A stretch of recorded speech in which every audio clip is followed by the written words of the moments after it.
본문 말씀을 통해서 은혜 아니면이라는 제목으로 하나님의 말씀을 전하겠습니다. 은혜 아니면이라는 제목입니다.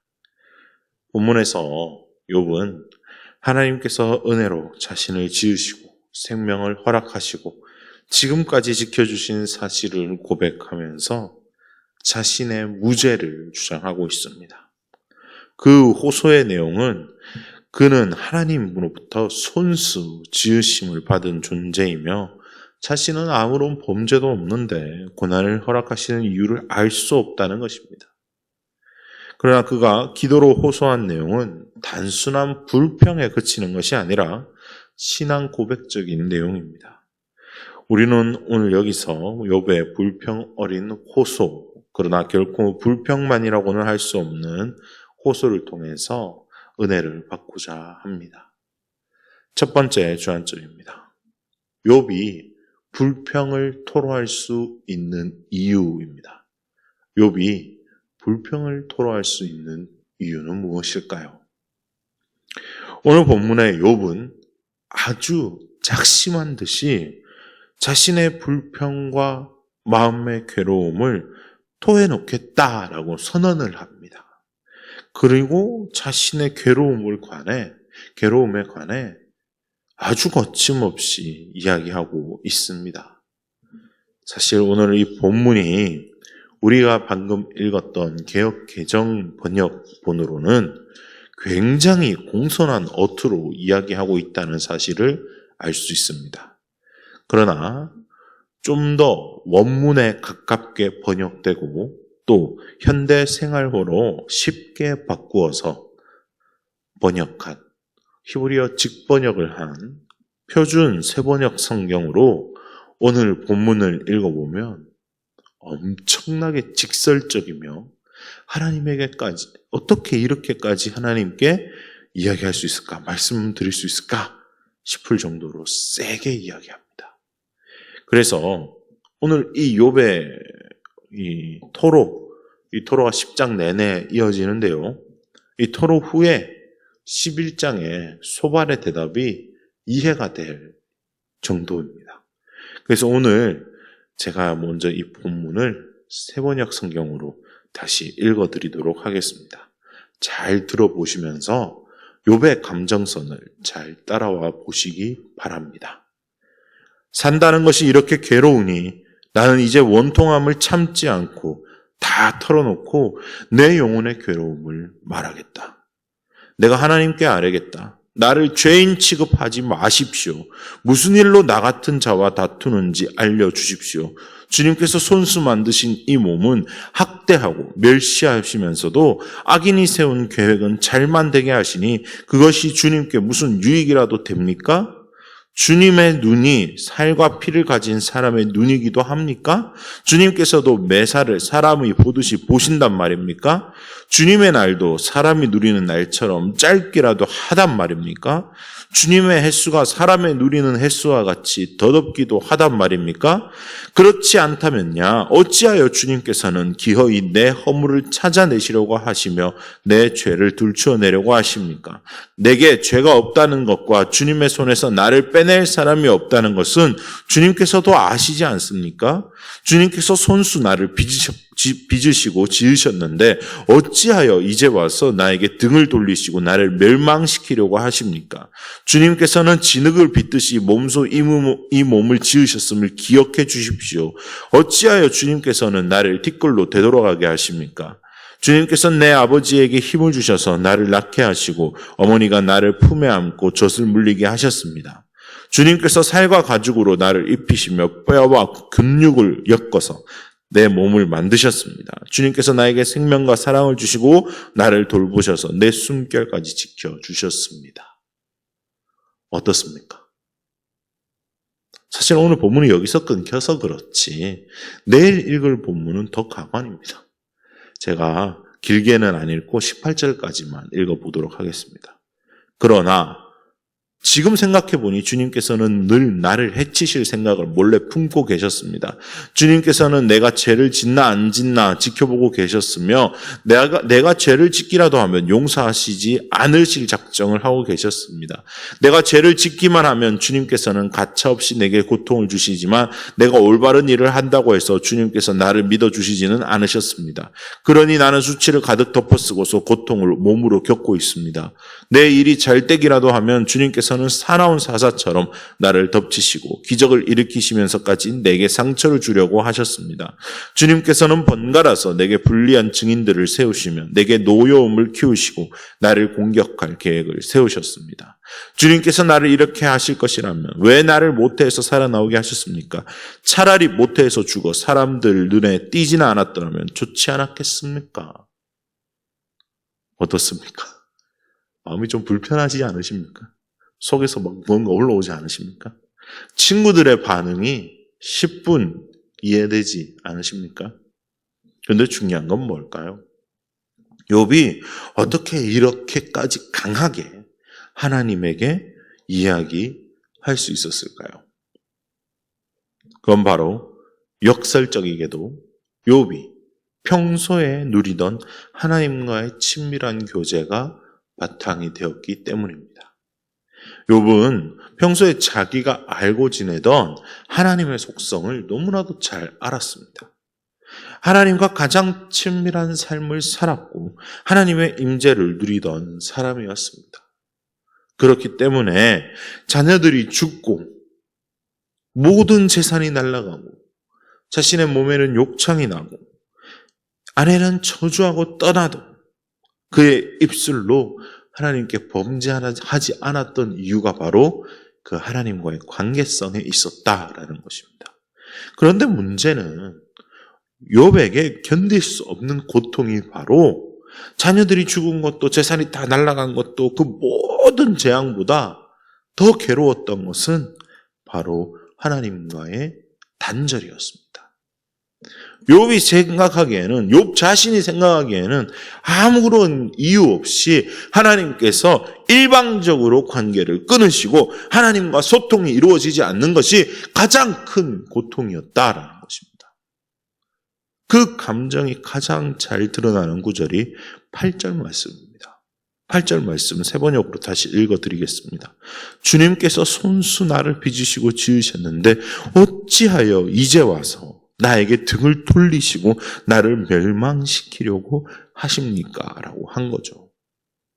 욥은 자신이 경험한 하나님, 즉 자신과 날마다 친밀한 교제를 누리던 하나님과의 관계가 있었기 때문에 그 하나님이라면 이 한탄과 토로를 있는 그대로 받아들이시는 분이심을 알았기 때문에 이렇게 자신의 감정을 다 토해낼 수 있었다라는 것입니다.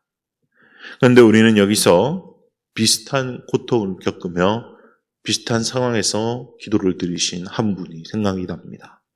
그렇습니다.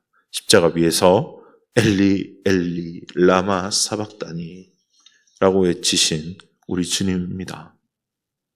주님께서도 단 한순간도 하나님과의 단절을 경험하신 적이 없었습니다.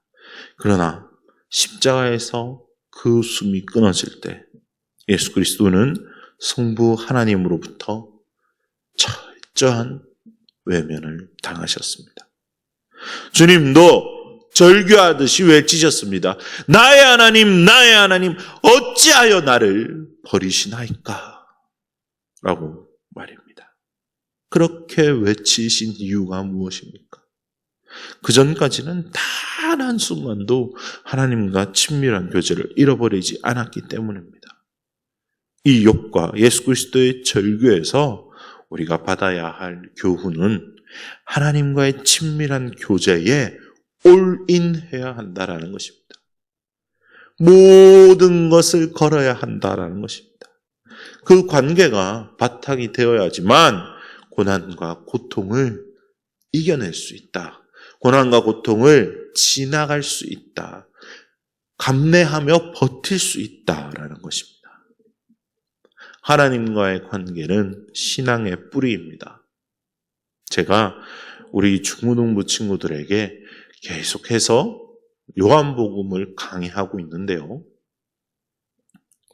요한복음 15장 이후로 가면 예수님께서 하나님과 관계에 대해서 계속 이야기하십니다. 포도나무 가지 이야기도 하시고 계속해서 성령님에 관한 이야기도 하시며 하나님과의 관계가 흔들리지 아니해야 된다라는 것을 강조하십니다. 그러면서 이제 제가 설교를 하면서 친구들에게 이야기합니다. 교회만 왔다 갔다 한다고 신앙이 자라는 게 아니다. 하나님과 개인적인 관계, 하나님과 인격적인 만남이 없으면 암만 교회 다니고 암만 예배 드려도 하나님과 아무런 관계가 없을 수 있다. 중요한 건 하나님과 내가 얼마나 마음을 터놓고 마음을 주고받고 하나님과의 관계가 있냐 없냐가 중요한 것이다 라고 이야기합니다. 하나님과의 친밀한 관계는 신앙의 뿌리입니다. 깊게 뿌리 내리고 박혀 있을수록 흔들리지 않을 수 있는 것입니다. 왜 그렇습니까? 있는 모습 그대로 하나님께 나아가고 올려드리는 것도 중요하지만 그 이전에 하나님과 인격적인 교제, 하나님과 친밀하고도 내밀한 교제가 진행되지 않으면 그 모든 것이 불가능하기 때문입니다. 오늘 말씀을 통해서도 나와 하나님과의 관계를 점검하고 나는 모든 것을 잃어도 하나님을 신뢰하며 고난을 지낼 수 있는지 점검해 보면 좋겠습니다. 두 번째 주안점입니다. 은혜를 생각해야 한다라는 것입니다. 은혜를 생각해야 한다. 하나님과 친밀한 교제를 지속하고 하나님과 친밀한 교제를 계속 지속하기 위해서는 하나님의 은혜를 생각해야 합니다. 욥은 이유 없는 고난 속에서도 하나님의 은혜를 생각했습니다. 은혜 아니면 이제껏 살 수 없었다는 진솔한 고백을 고난 속에 하나님께 드리며 관계 회복을 꿈꿨습니다. 그렇습니다. 사실 은혜라는 것이 잘 되고 행복하고 평안할 때 은혜에 대해서 생각하고 감사하는 것은 참 쉽습니다. 그러나 잘 안 되고 고난이 오고 힘들고 어려울 때 은혜에 대해서 생각하기란 쉽지 않습니다. 그러나 그 어려운 것을 해내는 것이 신앙입니다. 그것이 바로 시선을 하나님께 고정하는 것이기 때문입니다. 나의 상황과 나의 삶이 어려워도 하나님을 바라보는 믿음, 그것이 예수 그리스도를 닮은 그리스도인이기 때문에 그렇습니다. 상황과 감정과 관계없이 하나님을 바라보고 나를 사랑하시는 하나님을 생각하며 확신하며 고통의 시간을 감내하는 것, 그것이 바로 예수 그리스도가 보여주신 그리고 욥이 지나온 고난의 시간들인 것입니다. 사실 그렇습니다. 하나님을 생각하면 하나님께서 내게 해주신 것들을 생각해 보면 견디지 못할 일이 없습니다. 은혜를 생각하십시오. 은혜를 생각하는 것은 다시 시작할 동기가 됩니다. 하나님의 은혜를 내 삶의 동기와 이유로 삼는 것이 중요합니다. 비록 고난과 고통 속에 있다 할지라도 언젠가는 나를 구원하시는 하나님을 신뢰하며 믿음의 눈을 들어 하나님을 바라보는 것이 중요합니다. 이제 말씀을 마무리하도록 하겠습니다. 사랑하는 성도 여러분, 우리는 계속해서 욥기를 묵상하며 고난에 대해서 다각도로 접근해 볼 것입니다. 오늘 본문 말씀은 욥이 자신의 감정을 솔직하고 진솔하게 하나님 앞에 토로하는 장면이었습니다. 저는 이 본문이 욥의 참 건강한 신앙적 반응이다라고 생각합니다. 욥은 자신이 하나님과 누리던 관계에 근거해서 이토록 진솔하게 정직하게 말하는 것은 어차피 하나님께서 다 알고 계실 것이다 라고 생각하기 때문에 숨길 것이 없다라고 생각하기 때문에 하나님 앞에 가면을 쓰지 않고 있는 그대로 나아갔던 것입니다. 이 욥의 본문에서 보듯이 하나님과의 관계가 무엇보다도 중요합니다.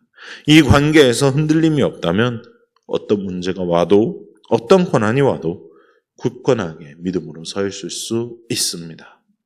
오늘 이 새벽에도 은혜를 생각하며 하나님과 친밀하고 진솔한 관계를 맺어나가는 저와 여러분 되시길 주님의 이름으로 축원드립니다.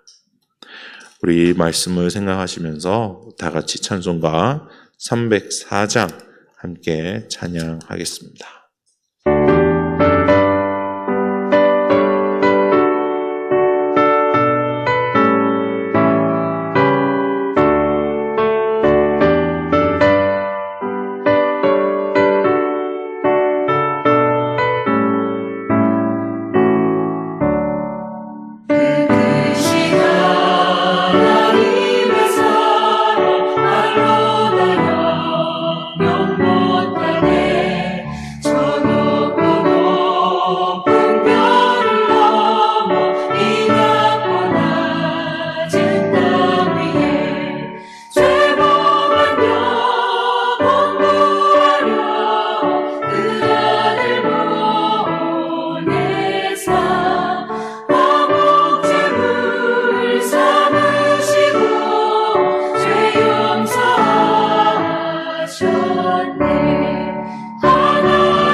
이제는 우리 주 예수 그리스도의 무한하신 은혜와 성부 하나님의 극진하신 사랑과 성령 하나님의 기름 부으심과 동행하심이 이제 하나님과 진실한 관계를 회복하며 은혜를 감사하게 생각하며 하나님 앞에 더 진솔하게 나아가기로 다짐하는 모든 주의 백성들에게 지금부터 영원까지 함께 하시기를 간절히 축원하옵나이다.